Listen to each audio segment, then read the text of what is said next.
राधे राधे, जय शम्भु, जय श्री कृष्ण। विशेष गरेर आज मैले विवाहमा प्रयोग हुने खड्गाष्टक बारे, जो दुई किसिमका खड्गाष्टकहरू रहेका छन्, जो मृत्यु खड्गाष्टक र प्रीति खड्गाष्टक भनेर भनिएको छ, जसमध्ये मृत्यु खड्गाष्टकमा विवाह भयो भने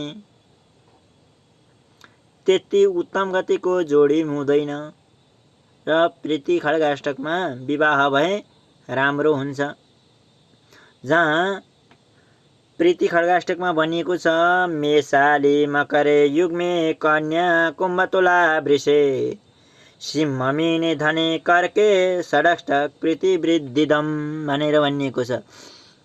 जो के हुन्छ त त्यहाँ भन्दा के भन्छ त त्यहाँ भन्दा मेष राशि र वृश्चिक राशिको विवाह गर्न मिल्यो। त्यस्तै गरेर मकर राशि र मिथुन राशिको पनि विवाह गर्न मिल्यो। कन्या र कुम्भको पनि विवाह गर्न मिल्यो। तुला र वृषको पनि विवाह गर्न मिल्यो।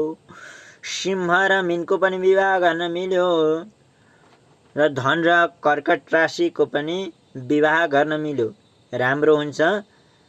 र त्यसै गरेर अब मृत्यु खड्गाष्टकमा के भन्छ त भनेर भन्दा, कन्या मेष वृषे चापी कामाली घटकर कटै मृग सिंह तुला मेने त्यजे मृत्यु खड्गाष्टके। जहाँ भनिएको छ कि एक राशिबाट अर्को राशि, जो कन्याको मेषसँग विवाह त्यति उत्तम हुँदैन, कन्या राशिको मेष राशिसँग त्यति उत्तम विवाह हुँदैन।